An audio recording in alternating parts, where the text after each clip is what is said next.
Capítulo 3. Asas invisíveis. Meu pai era feito de marés e trovões. Seu timbre ecoava sal e vento, contava histórias que pareciam arrancadas das profundezas do oceano. Suas palavras faziam da sala uma embarcação, da lareira um farol, e de mim, sua filha, uma navegante encantada. Ele não narrava apenas batalhas contra monstros e caçadas de baleias colossais, mas também enfrentamentos contra a própria natureza, onde vontade e coragem eram as únicas velas hasteadas. Entre todas as histórias, havia uma que se repetia, uma canção sagrada entoada pelos antigos, um temporal rasgando o céu, um barco engolido pelas ondas, um tubarão imenso emergindo da escuridão líquida. E meu pai, com nada além de uma faca, enfrentando a criatura em um duelo silencioso sob as águas revoltas. Quando ele emergiu, o mar o devolveu. Um filho renascido, ou talvez marcado. Minha mãe era o oposto do pai. Enquanto ele dominava vendavais, reais ou inventadas, ela habitava o silêncio entre os relâmpagos. Suas mãos moviam-se no tear com a mesma precisão com que escondia segredos. Havia momentos em que ela parava diante da janela, os olhos presos no horizonte, captando um chamado que o vento levara. Seu olhar atravessava a enseada e as montanhas, lembrando uma terra que só ela conhecia. O colar de prata batida balançava enquanto ela tecia. Quando pensei em tocá-lo, sua mão o cobriu. Depressa demais. Em que estás pensando, mãe? Eu perguntava. Ela sorria, mas era um sorriso que não tocava os olhos, uma máscara de serenidade que mal escondia a melancolia. Coisas de adultos, minha pequena Smilde. E voltava a altear num retorno a um encantamento antigo, os dedos dançando entre os fios, tecendo não apenas lã, mas também o véu de mistério que a envolvia. Ela era a bússola que meu pai não usava. Não apontava caminhos, mas mantinha o norte escondido sob a pele. Quando a noite caía, era para seu colo que eu corria, mesmo que suas respostas viessem sempre tecidas em silêncio. Numa noite em que o frio sussurrava pelas frestas da cabana, acordei ofegante, o coração batendo feito tambor de guerra. A lua cheia, pálida e solene, desenhava formas instáveis no teto de madeira, e as sombras dançavam, dotadas de vida própria, refletindo a turbulência do meu sonho. Nele eu voava, não com asas de penas, mas com algo invisível, etéreo, que me sustentava entre nuvens rubras, brasas vivas no céu. Planava entre céus em chamas e águas que se rendiam ao toque dos meus dedos. Ao encostar no rio, ele se cristalizava instantaneamente, o inverno brotando da palma da minha mão. Era belo e assustador, mas acima de tudo, sentia que era meu, parte intrínseca de mim. Antes que eu pudesse chorar, passos suaves cortaram o silêncio. O aroma de lavanda, familiar e reconfortante, anunciou o abraço da minha mãe. Seus braços, tapeçaria de amor e segredos, envolveram-me em silêncio, numa compreensão antiga daquela tormenta que me assombrava. Que vento te arrancou do sono, minha filha? As palavras vieram em um sopro, mais quentes que brasa, e seu tom envolveu-me num casaco de pele invisível. Suas mãos deslizaram por meus cabelos, tecendo tranças invisíveis de consolo e magia, acalmando a tempestade em meu peito. Eu. Eu voava, mãe, mas era um voo sem asas. E. O rio. Ele se congelava quando eu o tocava. Era belo, assustador, mas eu sentia que era. Meu. Minha voz mal passava de um sussurro, carregada com a estranheza e a maravilha do que havia experimentado. Ela me apertou um pouco mais. Por um instante, o silêncio se adensou, quase palpável. Seu coração batia contra meu ouvido, tambor lento, constante, e senti um leve tremor em seus braços, um peso que não vinha do medo, mas de uma preocupação antiga e profunda. Os sonhos são espelhos rachados. Suas palavras pairaram no ar, dirigidas às sombras, não a mim, revelando um segredo ao próprio vento. Alguns refletem o que fomos, outros, o que nos persegue. Seus dedos traçaram uma linha invisível no ar, gesto de quem fecha um portal. Seus olhos, ternos, carregavam uma sombra fugidia, um saber que a mantinha distante. Cuidado com o que desejas ver, às vezes a verdade tem dentes. Seus braços me envolviam com a força de quem teme que, ao soltar, tudo desmorone.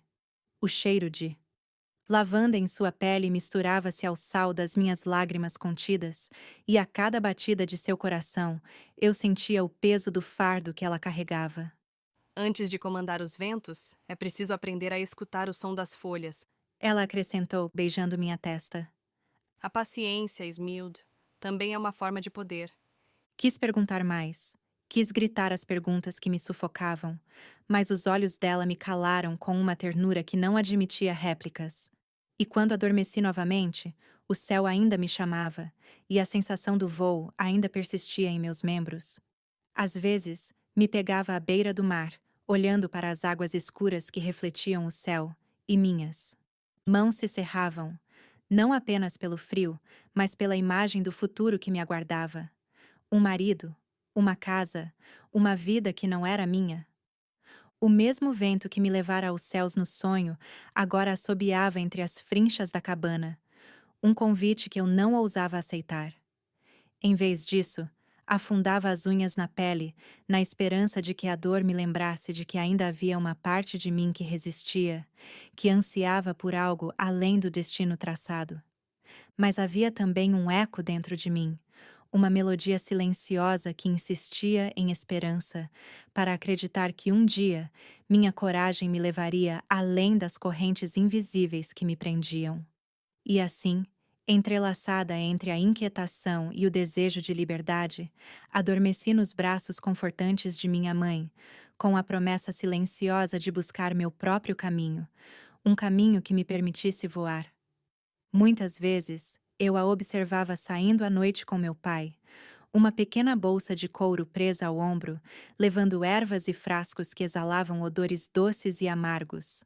Quando perguntava, ela sempre dizia, com um olhar que parecia ver além do que eu podia.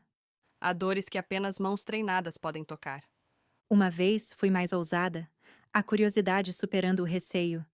Por que você? Não são as senhoras mais velhas que cuidam dos enfermos?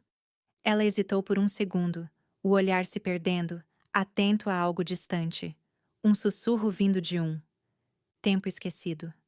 Seus dedos, que antes teciam com destreza, agora tamborilavam levemente na madeira do tear, sinal de inquietação.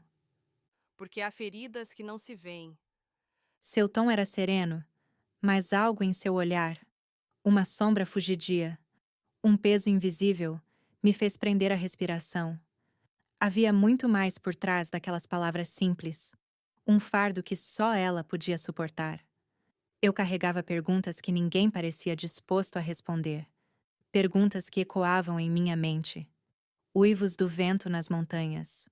Por que éramos apenas 3 em nossa casa, quando as demais transbordavam de crianças e risos? Por que meu nascimento fora envolto em tanto silêncio, quase um segredo? Aos 7 anos, cortei o dedo com uma faca de cozinha. Antes que o sangue escorresse, a pele já se fechava, deixando apenas um arrepio. Minha mãe observou em silêncio, os olhos escuros, profundos, sem surpresa, mas com uma seriedade que me fez sentir que havia algo errado. Eu era diferente. Ela parecia esperar que, um dia, eu também percebesse a anomalia em mim. Havia uma canção dentro de mim que ninguém mais ouvia. Uma melodia antiga, vinda de um lugar distante. Uma herança esquecida. No alto do morro, deitada sob o velho carvalho, olhava ao céu. As estrelas não eram apenas luzes para mim. Eram olhos que me observavam, vozes que me chamavam. Alguma delas, talvez, me conhecesse, soubesse o meu verdadeiro nome.